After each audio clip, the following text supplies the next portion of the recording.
a breath. You breathe your life in me. You have been so, so kind to me. Oh, the overwhelming, never-ending, reckless love of God. Oh, it chases me down, fights till I'm found, leaves the 99. I couldn't earn it, I don't deserve it, still you give yourself away.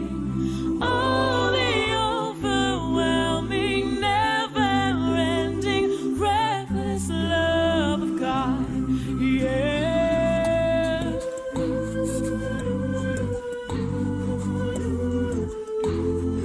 Oh, the love of God.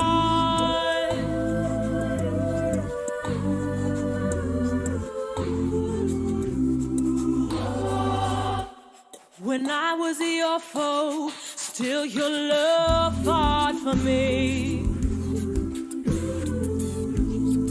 You have been so, so good to me. You have been so, so good to me. When I felt no worth, you paid it all for me.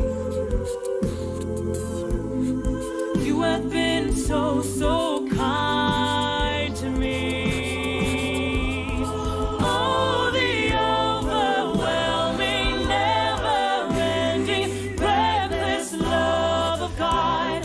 Oh, it chases me down, fights till I'm found, leaves the 99.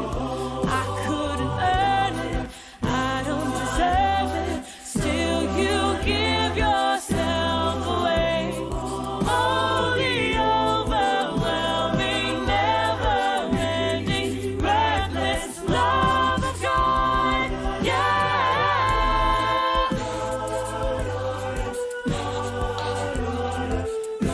The reckless love of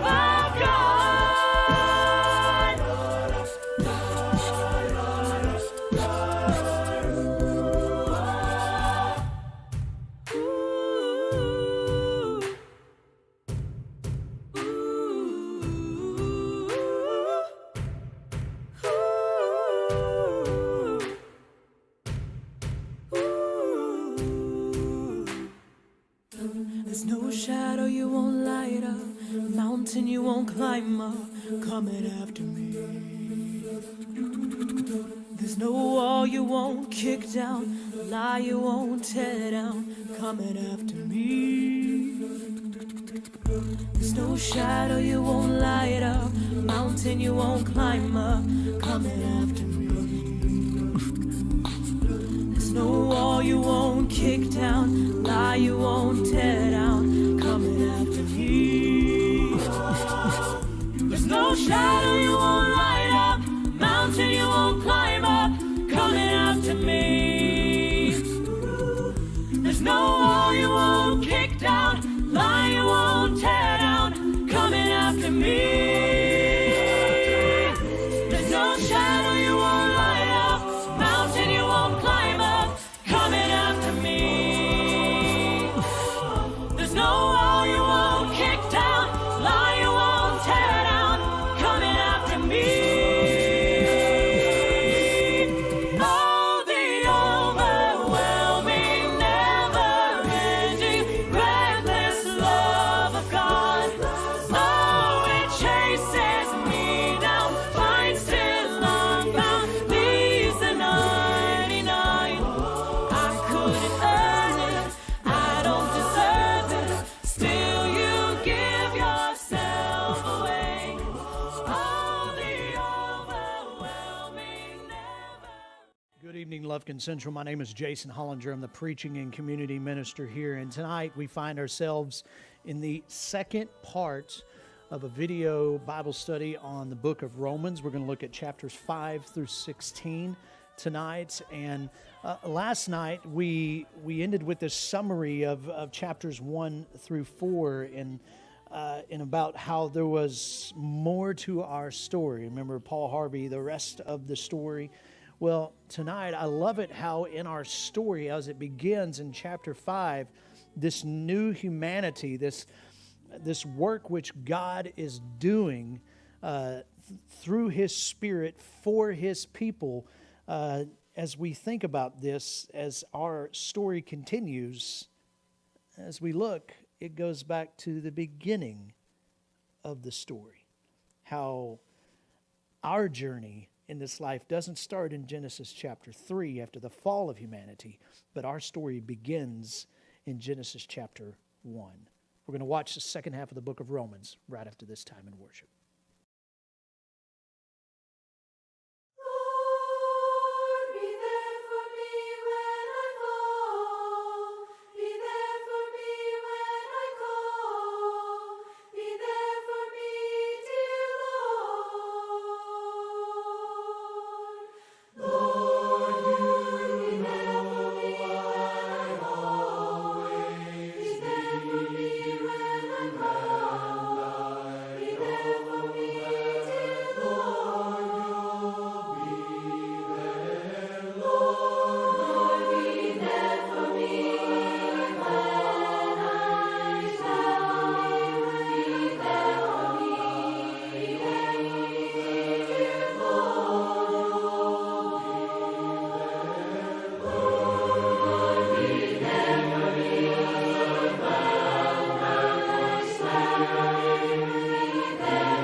Everyone needs compassion, a love that's never failing. Let mercy fall on me. Everyone needs forgiveness, the kindness of the Savior, the hope of nations. Savior, He can move the mountains. My God is mighty to save. He is mighty to save forever. Author of salvation. He rose and conquered the grave. Jesus conquered the grave. So take me as you find me. All my fears and failures, fill my life again. I give my life to follow everything I believe in. Now I surrender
conquered the grave.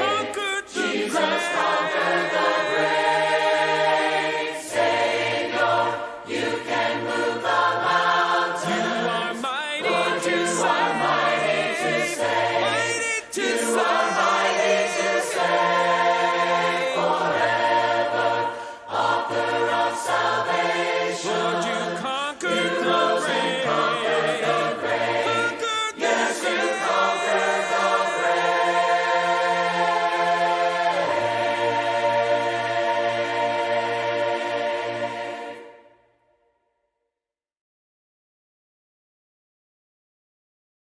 Paul's letter to the Romans. Check out the first video where we explored who Paul was, why he wrote this letter, and where we trace the core ideas of chapters 1 through 4. That all humanity is hopelessly trapped in sin and needs to be rescued.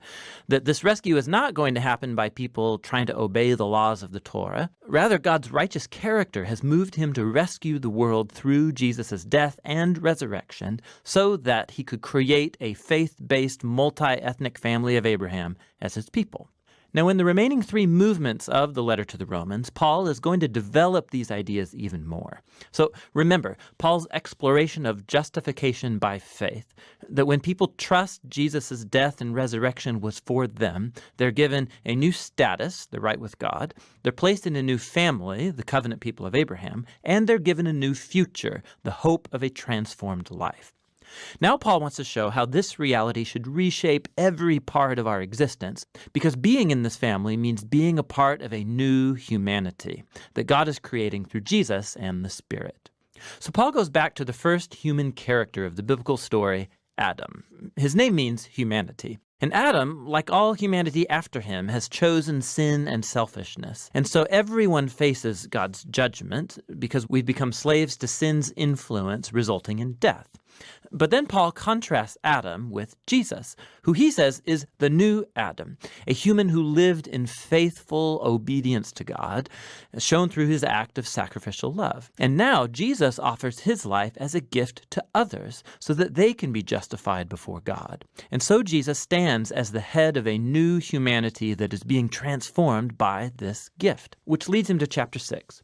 Paul reminds these Christians in Rome that choosing to follow Jesus means leaving their old Adam-like humanity and entering into the new Jesus-like humanity. And their baptism was a sacred symbol of that transition. Their old humanity died with Jesus, and their new humanity was raised with him from the dead. So when a person trusts in Jesus, their life becomes joined to his life. What's true of him is now true of them. It's when people accept their identity as Jesus-like humans that they are liberated to become the wholehearted humans who can truly love God and their neighbor. Now, if creating this new humanity was always God's purpose, Paul asks in chapter 7, what then was the point of God giving Israel the law, or in Hebrew, the Torah?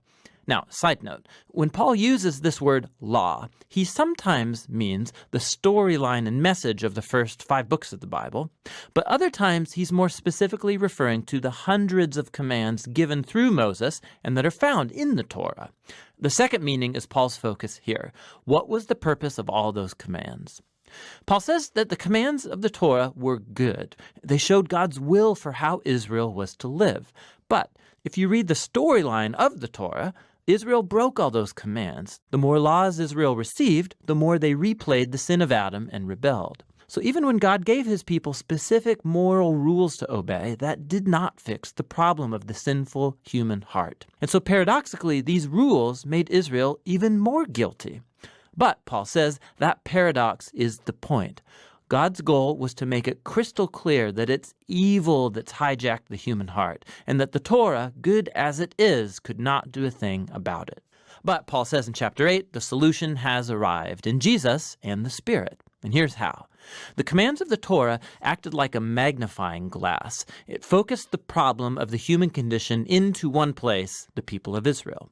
But now Israel's representative, Jesus the Messiah, has paid for and dealt with all of that sin through his death and his resurrection. And now Jesus has released his Spirit into his new family to transform their hearts so that they can truly fulfill the call of all of the Torah's commands to love God and neighbor. And there's more. God's renewal of human beings is the first step of his larger mission to rescue and renew all of creation, making it a place where his love gets the final word. Now you can see how chapters 1 through 8 are one long flow of thought here, but it raises some other questions. If all of this was God's purpose, what is the current status then of Paul's fellow Israelites who don't acknowledge Jesus as the Messiah? How does this story fulfill God's promises to them? Well, Paul begins in chapter 9 with his own anguish over fellow Israelites who don't think Jesus is their Messiah. And it leads him to reflect on Israel in the past from the Old Testament story. And he reminds us that simply being an ethnic Israelite, a physical descendant of Abraham, never made one automatically a faithful member of the covenant family. Paul shows us how God has always selected a subset from Abraham's family to carry on the line of promise. And his point is that now that line of promise is carried on by those who follow Jesus. He reminds us that for a long time, people inside and outside Abraham's family have rejected God's will. He reminds us of the story of Israel and the golden calf and of Pharaoh's rebellion. He shows us how God was able to orchestrate events so that people's rejection of him actually accomplished his redemptive purposes. And so in chapter 10, Paul turns his focus to Israel in the present. The reason many Israelites reject Jesus is because they're basing their covenant relationship with God on their performance of the commands in the Torah. And so sadly, they don't recognize what God has done through Jesus to create a new covenant family on the basis of faith. And so Paul asks in chapter 11, what is Israel's future? Has God written off his people? No, he says. There are tons of Jewish people, including himself, who do recognize Jesus as their Messiah, but there are also a lot who don't. But God has been able to use their rejection for his own purposes. It's caused the gospel to spread even quicker and farther into the Gentile world, making the family of Abraham even larger and more multi-ethnic. Paul describes God's covenant family as a big olive tree, and the rejectors of Jesus have been broken off, so to speak, and these Gentiles are like wild branches that have been grafted into the family tree. However, Paul says, one day Jesus will be acknowledged by his own people. He doesn't offer any details about how. Paul simply trusts God's character and promise that he won't give up on his covenant people. Which transitions into the final section of the book, chapters 12 through 16. But remember the big picture. Because of their faith in Jesus, Jews and Gentiles are now together Abraham's family, that new humanity that's being transformed by God's Spirit. And so, this is how God's fulfilling his ancient promises. Therefore, the only reasonable response is for these Jews and non-Jewish Christians to be unified as the church. In chapters 12 to 13, he shows that this unity will come from a commitment to love and forgive each other. Love will look like everybody using their diverse gifts and talents to serve one another in the church. And it will also mean humility and forgiveness. When these different ethnic groups and cultures come together in Jesus, conflict is inevitable, and it can only be overcome through the hard work of forgiveness and reconciliation. This is how they will show the greatest of Christian virtues, love, which fulfills the Torah's greatest commands to love God and love your neighbor as yourself. In chapters 14 and 15, he focuses specifically on the issues that are creating ethnic divisions in the Roman Church. These are disputes about the Jewish food laws and the Sabbath. And Paul says these practices don't define who's in or out of Jesus' family.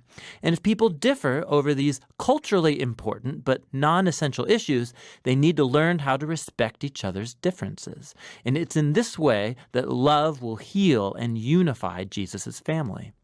Paul closes the letter by first commending Phoebe, who's a key leader in the church of Cenchreae. She had the honor of carrying and perhaps even reading this letter aloud to the Roman churches for the first time. Paul then concludes by greeting all the people that he hasn't seen for a long time, and that's the end.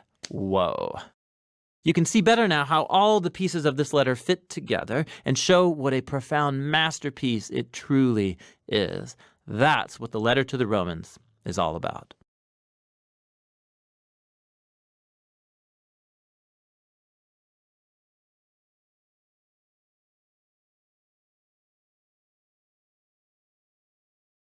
Promise, truth, love, grace, healing, all that we see all that comes in a relationship with Christ, all that this letter unpacks for us, transformation, hope, peace, everything that we can have in this life with Christ, that we can have in Him and through Him, as all good things come to us.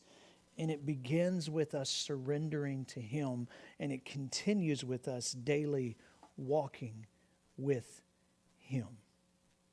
Man, if you need to begin that phase of your journey surrendering to Him, here in a moment I want you to text the word surrender to the number that you see on the screen. But no matter, I pray that you all have a great night. God bless.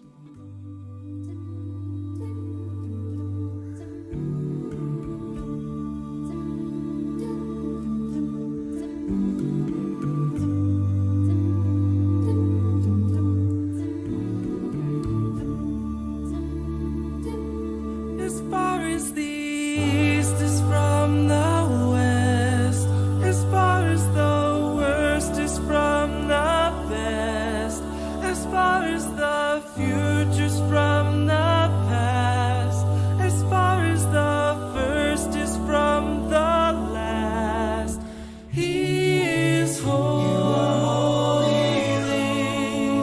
I'm unworthy.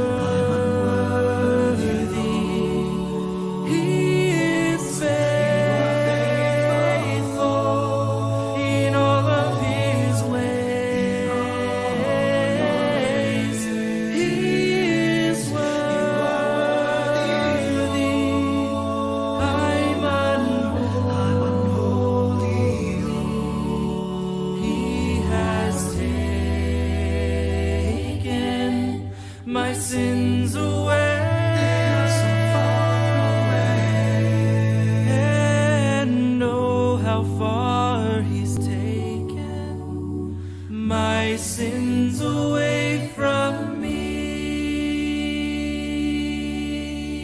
As far as the heavens from the earth, as far as the dying's from the birth, as far as the darkness from the light, as far as the blind is from the sight, He is holy.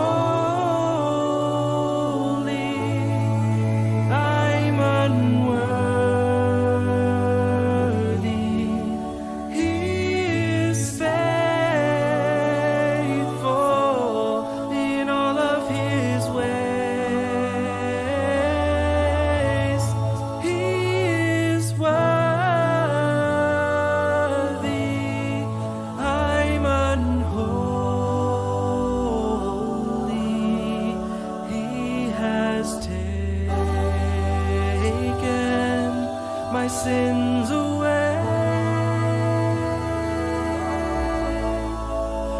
And oh, how far He's taken my sins away